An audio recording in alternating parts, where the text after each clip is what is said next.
You ask Tiger to solve. This deals with linear equations with one unknown.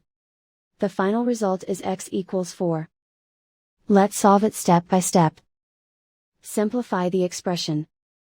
Group the coefficients. Convert the integer into a fraction. Combine the fractions.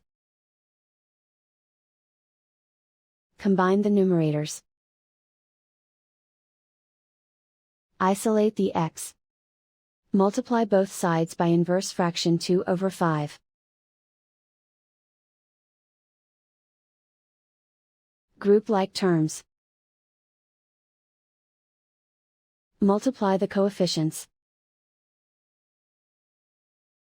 Simplify the fraction. Multiply the fractions. Simplify the arithmetic.